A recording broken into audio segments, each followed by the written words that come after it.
The Secure-in-Mind podcast series is an educational initiative of the Cybersecurity Advisors Network, or CyAN. CyAN is an international not-for-profit trust network of experts in technology, policy, ethics, and good practice. Our mission is to strengthen society's safety, resilience, and ability to fight against cybercrime and similar threats. Visit us at cybersecurityadvisors.network.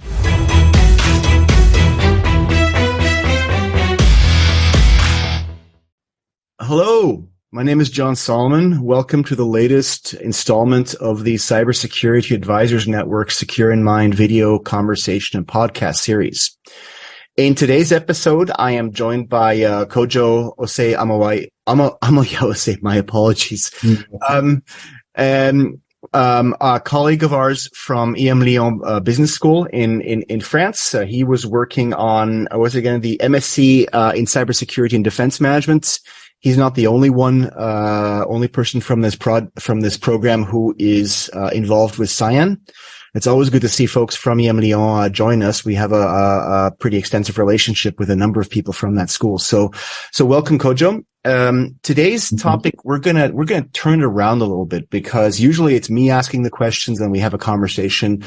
And then, Kojo approached me because I have a fair amount of experience in this field. I've been doing this for about 25 years in various forums across the world because I didn't have anything better to do. So as part of his thesis, he's going to ask me some questions, and we'll have a conversation based on that. And I would say let's jump right into it. Kojo, if you want to quickly introduce yourself, who you are, where you're coming from, and then you can, talk about your thesis and start asking some questions.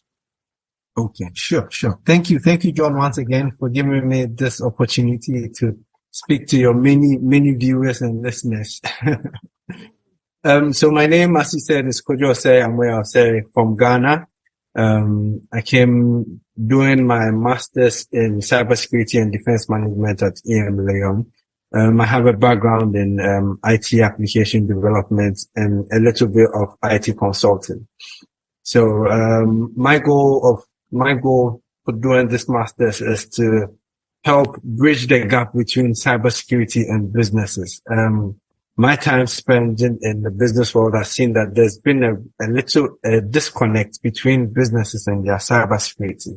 They kind of see it as a non-profit making aspect of the whole business, and I think it's about high time we look at it as a very important aspect of businesses.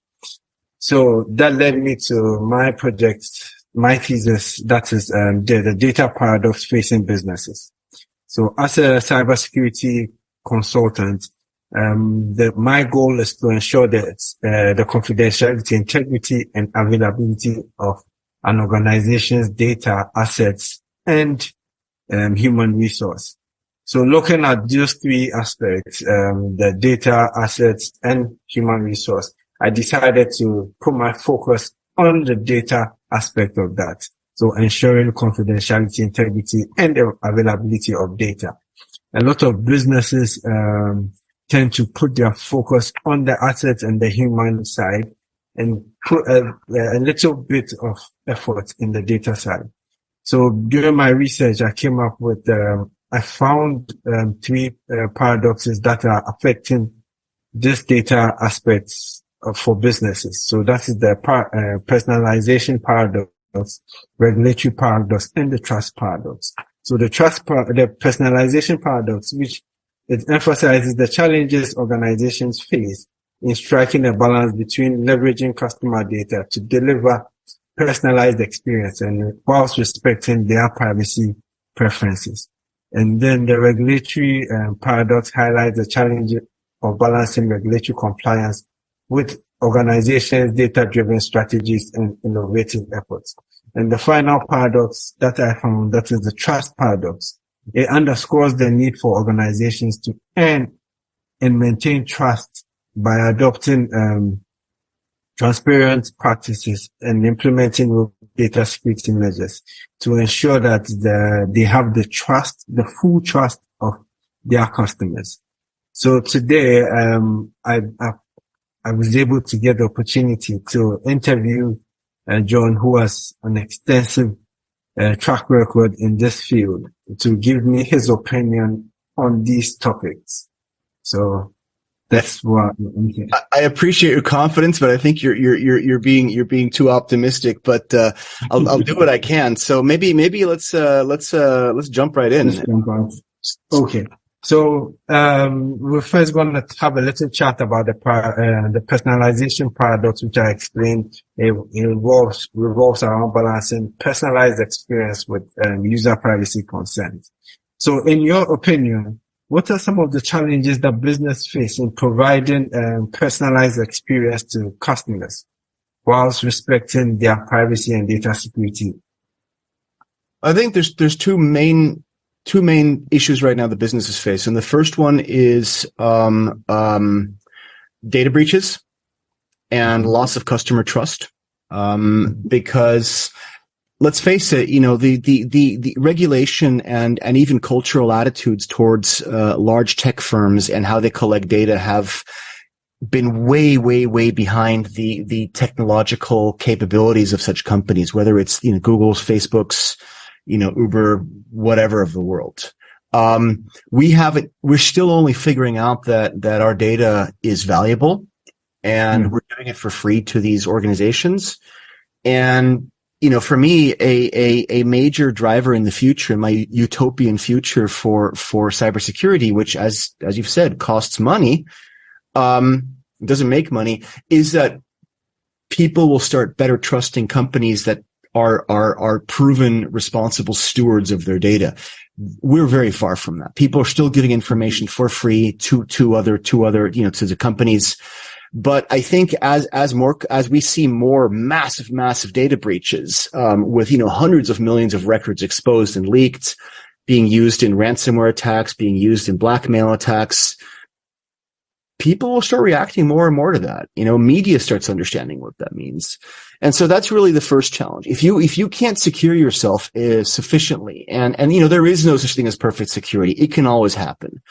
But if it turns out that you were just negligent or irresponsible, then people aren't going to like you anymore. And the second aspect, the regulatory aspect, is what's the role of a regulator? The regulator wants to stabilize society, stabilize markets, and they want, one of the things they want to do is they want to prevent companies from taking decisions that they have no right to take. And that includes underinvesting in protective controls and cybersecurity. As again, things cost money. People want to, your CFO wants to save money. So the regulator has to increasingly ensure that companies do the right thing. And, if you look at increasing levels of regulatory requirements for especially critical industries, for example, the almost 30 named in the EU's NIS2 directive, companies no longer really have a choice of underinvesting in a lot of areas of cybersecurity. And again, that will hit the bottom line. It will annoy the shareholders. It will hit the managers' bonuses. And how do you reconcile, legal requirements with economic survival, especially if you're a small to medium enterprise, right? Yeah. That's going to be a massive issue. Yeah. So, in your opinion, what strategies or practices do you think organizations can implement to address this paradox? Because customers are hoping to get curated services. For example, I go to Amazon. I expect to see things that I like. I don't want to see things that I don't like. Let's say I'm a carpenter. I want to see things related to a carpenter, but I get other stuff related to a nurse, related to a doctor. What do you think companies can do in providing that personalized service to customers? Do they need to collect more data? What strategies do you suggest or do you envision will be possible? This is a tough one. And I don't know, very bluntly speaking. My wife is in marketing. It's a conversation I regularly have with her because it's basically the holy grail is for retail and marketing to be able to pinpoint your customer. Now, taking the example of Amazon that you just gave me, if you look at some of the recommendations that you get, they're not always really on point, right? But also, if I buy a toilet seat I buy a toilet seat. How often? And all of a sudden, hey, do you want to buy? Customers who bought this toilet seat also bought this other toilet seats, and I'm still getting ads for toilet seats. How many toilet seats do I want to buy? Right. So I think a big challenge for companies, I don't know how to solve it. The challenge is going to be understanding that the algorithm is far from perfect and may even drive people away if it's too precise, right? People want to see stuff that's useful to them. If people feel that they're being too targeted, and I'm introducing my own personal biases here. I totally get that, right? Yeah. If they feel they're being too targeted, maybe they're just going to they're not going to react positively, right? So I think companies need to understand that they're dealing with human beings. They have to understand that, they don't always have to micro-target everything. Yeah. They also have to understand that your hypothetical carpenter isn't stupid and is going to be able to go looking for what he needs rather than having it force-fed to him. And I think companies have to understand that data is valuable. It's not something that they can depend on or expect. And that's going to be increasingly the case, again, given customer and cultural evolutions and regulatory restrictions. Yeah. Do you have any idea of the customer attitudes comparing the different continents? So in case the Europeans are more open to having personalized, more pinpoint advertisements. People in Asia might have a different view. People in Americans might have a different view. What do you think? How do you think customer attitudes or customer culture affects these different, this paradox, especially personalization? I don't think you can generalize too much because, you can't talk about Europe any more than you can talk about Africa or Asia or Americas. It's every country has different approaches. Germany, for example, tends to be very, very sensitive towards data abuses, Switzerland as well. UK a bit less. So this is reflected in the regulatory, attitudes of those countries. I think generally speaking, the East Asians particular and South Asians tends to be more, and I apologize if I'm horribly pissing off anybody here, but they tend to be more open to technology, whatever the cost, technological innovations. Europeans tend to be more skeptical, more conservative, also more protective of their data. And I'm Swiss. I'm projecting my own cultural biases here from my own home country. Somebody from Poland may not share this, but generally I have found very, very, anecdotally speaking, that the Europeans tend to be a bit more protective. And the Americans are in a bit of a weird situation right now. I really don't know, because every time I go to the US, it's amazing what people will share. But at the same time, I think there is a growing sentiment that, well, we shouldn't just be giving all this information to the company because they may not always use it responsibly or be a responsible custodian. Right. So I think there are regional differences, but it's very, very dangerous to define your strategy based on that, because you may end up just overgeneralizing and really step in it.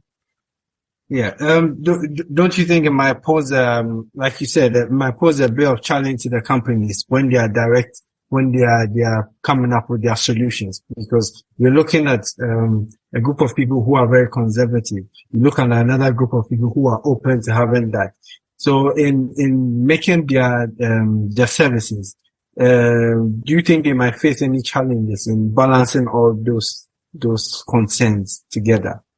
Other than one, like a general line, if you go with something general, it might be good for some people and not good for the others. So, what do you think? How do you think companies can navigate that challenge or balance it to be able to suit almost everybody?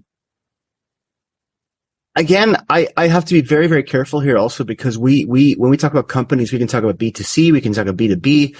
If it's B2C, are we talking about retail? Are we talking about services? But let's talk about retail. Let's use your Amazon example. Why did Amazon grow as fast as it did? Right? Two reasons fundamentally, I think. And one of them is, that it offered convenience and speed, right? And two, it created dominance in the market. It undercut competitors. It basically became, it did business in ways that its competitors could not match. And it completely failed in a lot of jurisdictions where it was not able to do either of those things, right? So sometimes they were very slow in places like Germany. Or in Argentina, right? Mercado Libre is completely dominant in that country because this Amazon didn't figure out how to deal with customers. But Cory Doctorow has this great concept that initially he applied to social media, and that is he calls it the inevitable enshittification of social media. And enshittification in his terms is a link to his paper. And, it's been applied to more broadly tech companies, online services, but also corporations in general. This inevitable cycle where they start out going really fast, they're friendly, they're convenient, and then they become more revenue driven. They go public. They succumb to pressures from the marketers, from the finance guys, and ultimately they start treating their customers as taking their customers for granted. Yeah. And I think this is where we run into problems in various countries, in various areas, because it's always tempting to twiddle things, to fix things, to make things better. Sometimes, you don't always have to fix things and make them better. Sometimes you could just stick with what works and build on that brand, build on that reputation. Not always, and I don't know when that's the case, but it just, as a customer, as an employee, I've observed over the years, just as an outside bystander, that no matter where you are in the world, it's very, very frequent that you're going to see this reluctance to keep doing business with somebody who keeps changing things for the worse. If that, a little bit meandering response there. Mm-hmm. Okay. Yes, that's an interesting thing. Now let's talk a little bit about the regulators. They have a big say in how businesses conduct their businesses, the things businesses do. Over the last couple of years, we've seen a lot of regulations come out, the GDPR, the CCPA, and other relevant laws. How do companies? Let me find a nice way of putting it. What challenges do companies face in being compliant with these laws? What are some of the things that might hinder them from being compliant? There's two. There's two. Well, there's three. I just making this up on the spot. There's three. First of all, is cost. It costs money. And one of my employees had this wonderful phrase. It's not his invention. It's of the technology debt, where companies have underinvested over many, many years in things that a subject matter expert knows that they should have been doing because they could get away with it. They could save money and nobody would call them out on it. And all of a sudden they have all these privacy requirements or security requirements that the government's telling them they have to do. And now we have these additional costs, and they don't like that. Right? The shareholders don't like it. They get less dividends. The managers don't like it. They get fewer bonuses, right? It costs money, right? This is something they should have been doing all along. And the next one is culture. It's attitude. And you see this, in all manner of tech firms. For example, when I've done a lot of work in financial services, which is a heavily regulated, very conservative, very mature, cybersecurity-wise part of the tech ecosystem. And you'd frequently have people coming in from some of the California, Silicon Valley tech culture, which is move fast, to hell with good practices, just get it done. And they would, you get these statements like, well, waterfall testing or quality assurance, that's for old people. That's boring. No, just deploy it live. DevOps, right? Mm-hmm. No, that's not how that works. That's not how anything works, right? There's a reason we have to test this stuff. And the same goes for for privacy, right? You have to have a shift in thinking so it becomes analogous to, sorry, my cat is trying to dismember part of my office here. that's analogous to what you see, for example, in people working in pharmaceutical or medical device manufacturing, where they understand that these very, very strict controls and processes are necessary, because if you don't do them, bad things will happen. Right? Now, if you're in a firm treating customer data, yeah, data leaks are bad, right? Because all kinds of bad things can happen. Whereas in medical devices or pharma, if you don't test your drugs or your blood scanners, people will die.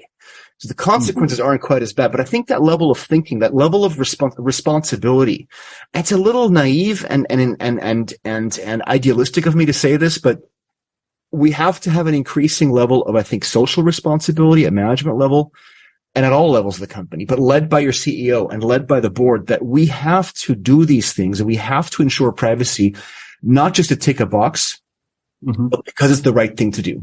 And I think then it'll become easier to spend that money that's required. Yeah. But have you ever faced any situation whereby some regulatory compliance seem to conflict with some data-driven strategies or innovations that the company is coming up with? And in such a situation, how would you advise companies to deal with it? I personally haven't. What I've come up with is when the regulatory requirements clashed with the willingness to spend money. And the simple response there was to tell the people who wanted to cut my budget, sure, I'll fire all these people. Could you please go and explain it to the regulator? And all of a sudden the money appeared, right? My advice, as not a lawyer, is follow the damn law. There's a reason why we have laws. Right? There is no question of, well, how can I get around this? Follow the law. It is your obligation. I have to follow the speed limit, right? Yeah. I have to pay my taxes. There's a reason for that. We have a society. Laws are not there to be gamed. And I think we've seen too much of that by managers, corporations who think they can get away with it. And it's not good for society. It destabilizes it. It causes data breaches. It hurts people. And what I said before about the cultural aspects, I think if you're in a management position, and again, this is horribly idealistic, I realize, but one of the most important things for me when I was in my last senior management role was thinking, just thinking, I get paid for this. I get a management salary, and part of the value of getting, part of what's expected from me is an ethical, what can this cause? Yeah.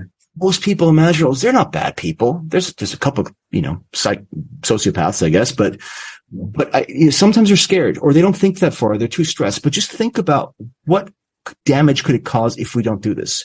So follow the law. For me, it's binary. Yeah. So what my take from what you're saying is follow the law and apply all costs as possible. Well, I mean, don't spend money for the sake of spending money. No, right? No. In order to be compliant. It's gonna cost money. I feel terrible for small companies that cannot meet their requirements. It sucks, right? It's the same thing as if you're a small to medium business and you have a labor dispute, and you simply cannot pay your people what they deserve, what they need. Yeah, that's tough. Should you even exist then? But if you go out of business, then nobody's going to have a job. So I don't have the answer to that, right? There is an economic argument to be made that if you cannot meet your cybersecurity budgeting requirements, you shouldn't exist. Just like any other thing that's a legal requirement. But, if it drives you out of business, is there too much regulation?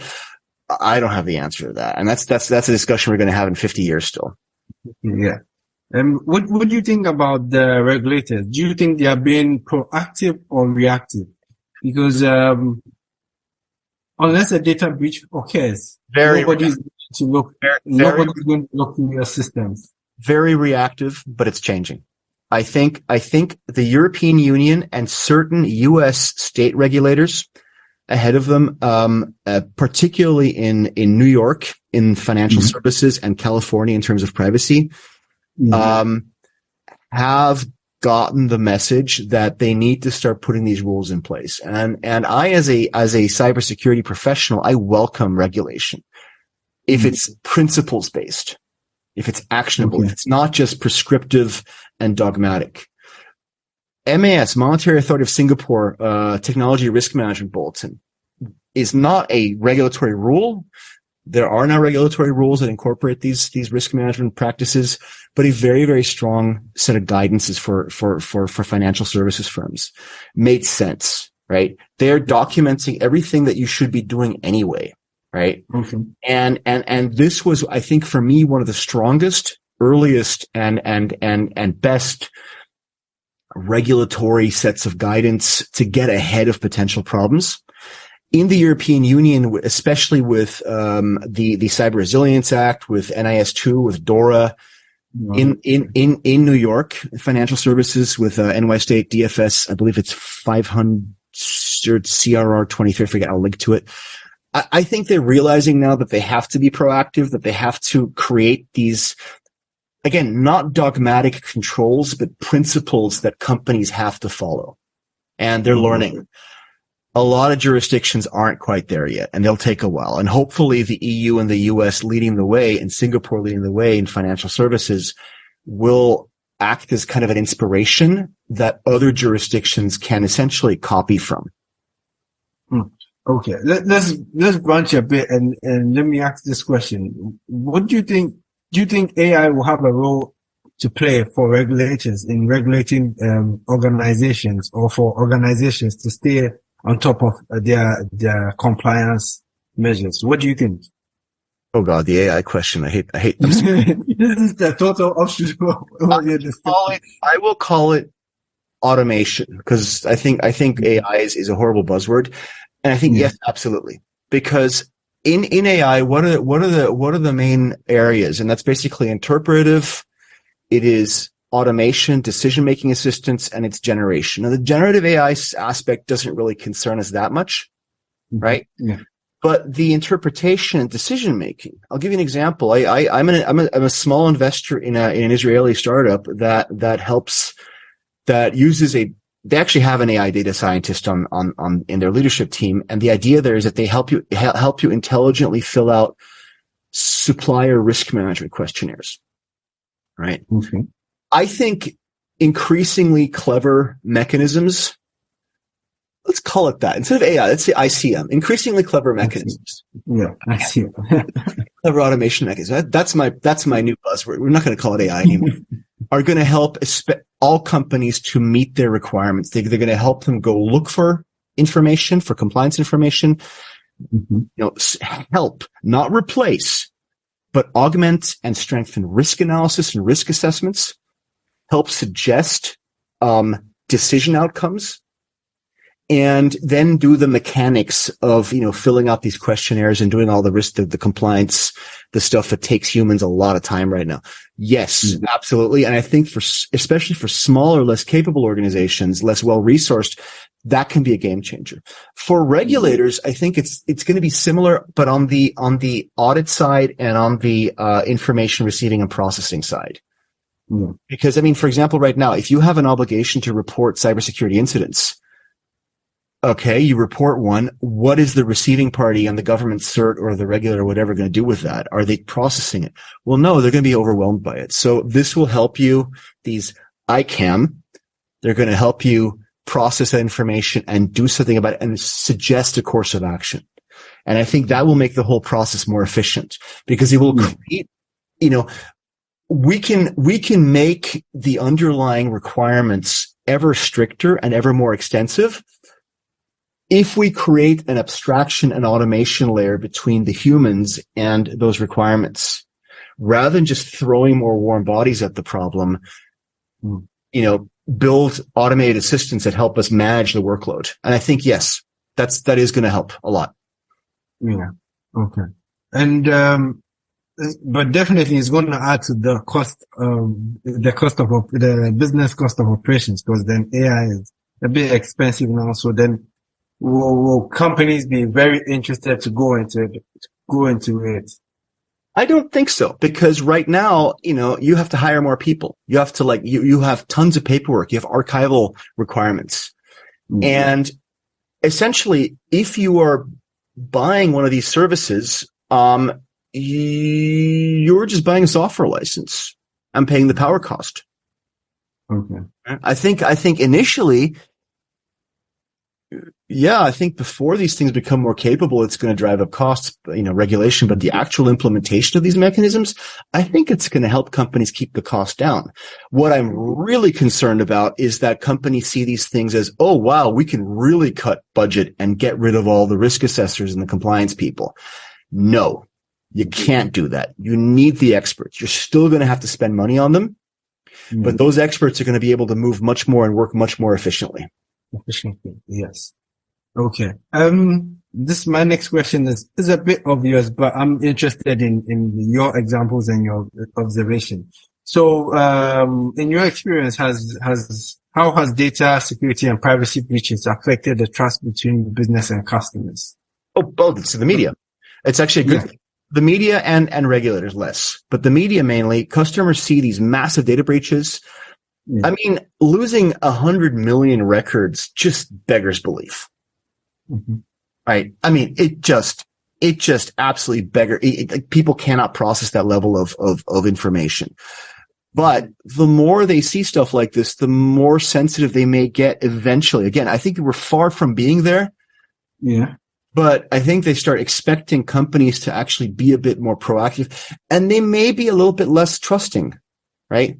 I don't think it's an active trust. I think it's when somebody gives their data to a Facebook or whomever, they just don't think about it. There's no trust relation. They just implicitly trust them. They don't care, right? But if they see these,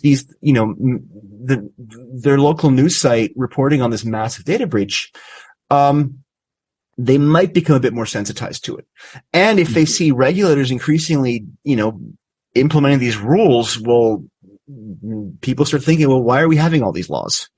Maybe they become a bit more, not distrustful, but maybe a bit more cautious, conservative.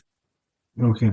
And in your opinion, what measures can organizations implement to kind of build and maintain trust with their customers regarding these data breaches and responsible data use? Because we hear that a company has been hacked. People is going to kind of restrict people from giving data. So even though my company hasn't been hacked, people will not be willing to give more data. So what measures do you think organizations can implement to kind of build and maintain that trust between their customers and themselves? That's a tough question because there are very few things that are more difficult to build and that take more time than trust. Right? Yeah. First of all, don't get breached. Spend the money to secure yourself, right? It's no guarantee, but if you're not doing if you're not following, and there's so many good practices out there for you to follow, so many, even for small businesses, you may have to dig to find one sometime, but there's all kinds of guides to help small businesses meet their, cybersecurity best practices. Do your damn homework, right? Invest the money, make sure that you're as secure as you can be under the circumstances. That's part of it. Second, be unambiguous to your customers. On the one hand, don't treat them like children. On the other hand, don't confront them with 500-page end-user license agreements. Yes. Right? Don't let the accountants or the lawyers anywhere near anything having to do with customers. Keep them locked in a room. And look, for me, the prime example of how to do things right was Google. And I say was because don't be evil. Corporate philosophy, easy to understand, right? And just follow that, right? And if you have any doubt, always refer to that. And then they got rid of that. What message does that send? When you have a data privacy rule, don't give people like an Apple EULA to sign. Give them 10 words. We will never your data. Yeah. Keep it simple. That helps build trust. Yeah. And because so few companies are doing that, that'll actually get you in the news. Yes, that's true. That's very true. Yes. And finally, to end this conversation, do you have any other insights or any additional comments you would like to share? I have a lot. We have time for. You thought this was going to be short, didn't you?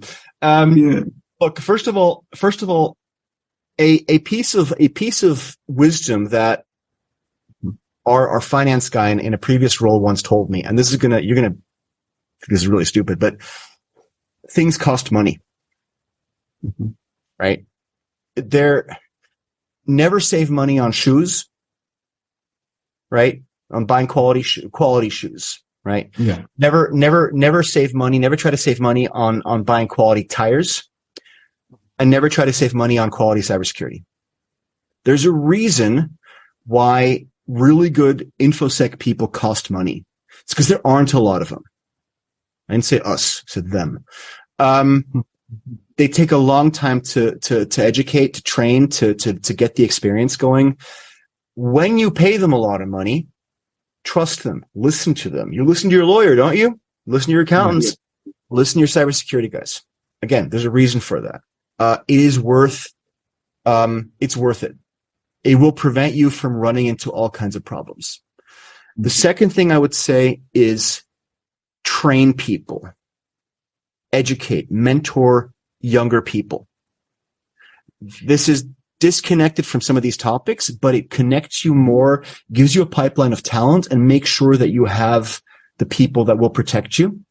And if you treat your people well, they will keep all of these topics in mind. They will want to protect the company. If they're not just drawing a salary, they will actively want to contribute to your security. And I'd say the third thing is, it all ties into this, is I said this earlier, don't try to get around the rules. The rules are there for a reason. Try to think of why the rules are there and see how you can work with them, incorporate them to the best of your abilities. Yeah. Don't treat your customers like idiots. Be transparent with them. Same as with the rules. Don't try to work around, what might the customer do. These things will build trust, and these things will build a level of competence and capability in your organization. Very broad, very fundamental, very philosophical, and I think very naive, but I hope that, this might inspire somebody. Yes. Very, very, very interesting and very intriguing. Thank you for the amount of information, the wealth of knowledge you've shared with me and viewers over this 30 to, I think, 45-minute interview. I think the word I would use is bloviating. Listen, I thank you very much for the questions. It looks like a fascinating topic. I look forward to the output. Wish you all the best of luck. And for anybody watching this, please don't hesitate to visit our website, cybersecurityadvisors.network. I will link to as many of the materials that we touched on this call in the description to the video and the podcast. Check out our other channels at cybersecurityadvisors.network/media. Visit us on LinkedIn, on a whole bunch of other platforms. Wish you all a very good rest of the day. Kojo, thanks very much for taking the time, and take care, stay safe, and see you on the other side. Okay. Thank you. Thank you for joining us in this latest edition of the Secure-in-Mind podcast series, courtesy of the Cybersecurity Advisors Network. Visit us at cybersecurityadvisors.network/media and /blog for additional episodes and articles. Follow us on LinkedIn, YouTube, SoundCloud, Podcast Republic, and iTunes. And don't hesitate to get in touch. Stay safe, stay smart, stay educated, and stay secure.